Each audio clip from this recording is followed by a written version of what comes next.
host, Dan Carrigan, coming to you from VADA's headquarters in downtown Richmond. VADA Live is your connection to the latest insights and updates tailored to help your dealership operations thrive. From interviews with industry leaders to in-depth discussions on automotive trends, we're here to keep you informed and ahead of the curve. Well, today, we're excited to welcome a new face to the VADA team. That is Bruce McGeorge, who joins us as the new general manager. Bruce brings more than 30 years of experience, wow, Bruce, in the automotive and logistics industry. He's a proud graduate of the U.S. Naval Academy and retired Marine Corps captain. Bruce, you have a track record of leading innovative solutions and growing businesses in the automotive sector. Welcome to VADA Live. Well, thank you. I'm glad to be here. And we really look forward to welcoming you in this format. I know you're really getting involved, having joined the team, I guess it's been a few weeks ago at this point, at the time of recording, Bruce. But to start, can you just share a little bit about your journey and what brought you to VADA?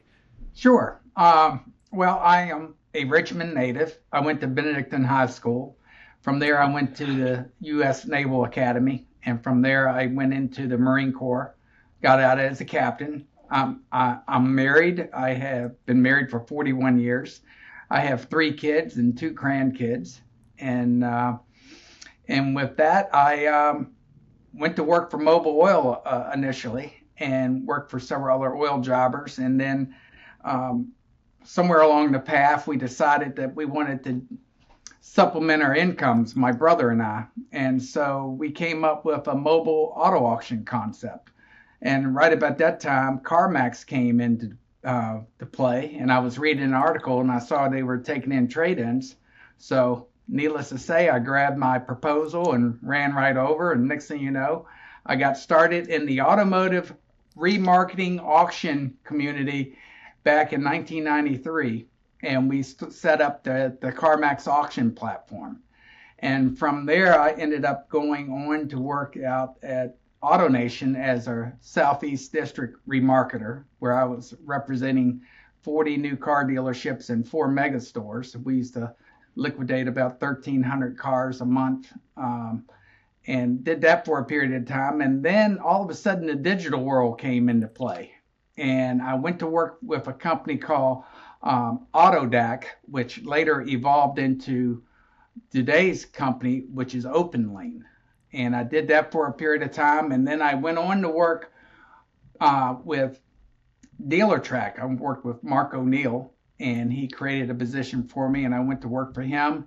And then from that stage, I got back into the car business, the auction business. I went and partnered up, and we bought an auto auction down in Georgia, about 20 minutes outside of Athens, Georgia. So needless to say, all my cashiers were sorority girls and all my drivers were frat boys. And then I worked out a program with the marketing department, and I had 7 paid interns handling my marketing. So it was a very young and vibrant auction. Dealers loved coming there. And at that stage, I made a decision. My in-laws and my parents were aging, and my wife and I decided to move back to Richmond. So I took on a position as a general manager at Richmond Auto Auction, did that for 3 years. Then I got back into the remarketing side. I went back to Atlanta, and I worked for a mobile auction group down there, which then in turn into me getting a job as the vice president of remarketing for a company called Select Remarketing Group, which we sold 50,000 cars across 29 states. So I did that for a period of time. And then my wife said, well, why don't you start up your own auction business again? So at that stage, I created my own auction company right before COVID. Thank goodness we shut it down right before COVID. Because what I found during that time frame was I figured I could do another auto auction, and I knew the digital world had come alive, but I felt like it hadn't gotten that crazy, but it had. So needless to say, where I was used to having 150 people in a lane, I was only able to get 15 or 16 people in the lane. So I said, this concept's not working. So I shut it down. And at that time, I had always been very intrigued with a company called ACV, which is a digital online auto auction. And they have a great condition report. And so I went to work for them for about 4 years. And then one thing led to another. I was helping Don out with a car, and I told him that I had just recently resigned. And he said, "Well, are you resigning to retire?" And I said, "No, I'm 64 years old. I'm still young at heart. I still have a few more years left in me." And so that led to the position I'm in today. And what have those first several weeks been like at VADA? Wow. The old saying, drinking through a fire hose. That's how it's been for this first 30 days. But I've really enjoyed it. Don is a Marine and I'm a Marine, and so we get along very well. And Don has surrounded himself with a great staff, a very loyal staff, and that's key to running any type of business or association. And I understand that your family is in the auto dealer business. What was it like for you growing up in this world, and how has it shaped you professionally over the years? Well, what's interesting is my uncles were in the automotive side. My immediate family was in the auction arena, and so with that, I got exposed to the auctions. And if you've never been to an auction, it's a very fast-paced environment, and I've always found it very refreshing. But it definitely pulled the old Marine Corps, being a manager of chaos, because that's what an auction's all about. It's very chaotic. And you had mentioned working CarMax and ACV Auctions. Are there any lessons from those roles that you bring to Virginia auto dealers now in your current role?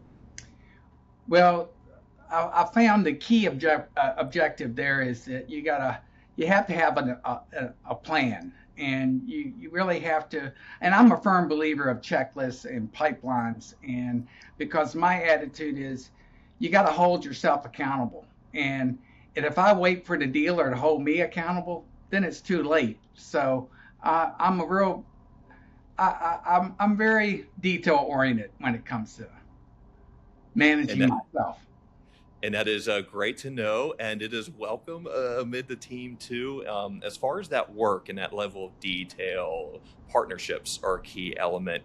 How are you working with VADA's program partners and allied memberships? Well, I find accountability is the main issue. To be endorsed by VADA, that's great to have the piece of paper and so forth. But we really, in order for it to be worthwhile, we have to push each other. So, that's where my pipelines and so forth come in. I push the partners push me, and we try to generate some business where if we're making some revenue from the relationships, then they're making revenue. So it's a win-win scenario. Are there any examples of that, Bruce, or anything really specifically to put a really fine point on that for those tuning in about those partnerships and how they benefit dealers? Any new initiatives potentially you're considering too?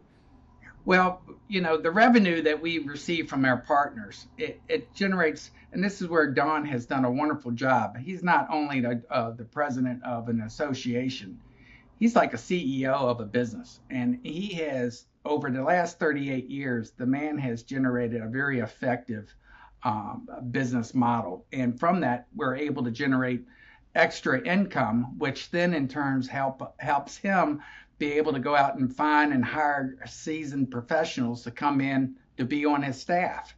And that in turn helps us to be able to offset programs for the dealers. It can also help us create new programs that can benefit the dealers. So he's really done a remarkable job, and I'm hoping to come on board and with my experience to be able to just continue to grow it. And speaking of continuing, as we head into 2025, is there any piece of just advice, insight you want to share with dealers to help succeed, or is your mind in one certain place looking to the new year? Well, I think we have over 20 endorsed partners, and we vetted them. They are the best of the best. And my advice to like the dealers and so forth, if you're not using any of our partners, you owe it to yourself to at least educate yourself on what their services are. Um, and with that, they can actually make more money at the dealership level and find more efficiencies that maybe they're not currently enjoying. And as one final question, Bruce, and appreciate you sharing, taking time to offer information about yourself and the work at VADA as you dive in. Is there one thing you would like auto dealers in Virginia and beyond to know about you and your work? Well, I am a Marine. I am a manager of chaos, and I like to execute. And I am there for you, Mr. Dealer. Bruce, thank you so much. It's really been great chatting with you, for sharing your insights and joining us on VADA Live. Your leadership and expertise are making an impact, and we're really excited about the future and all the work and more to come in the year ahead. Before we wrap up, a quick reminder to explore VADA's dealer programs. You can learn how they can support your operations. For more information, visit VADA.com, or you can contact Bruce directly at bmcgeorge@VADA.com. Thank you so much for watching. I'm Dan Carrigan, and this is VADA Live. See you next time.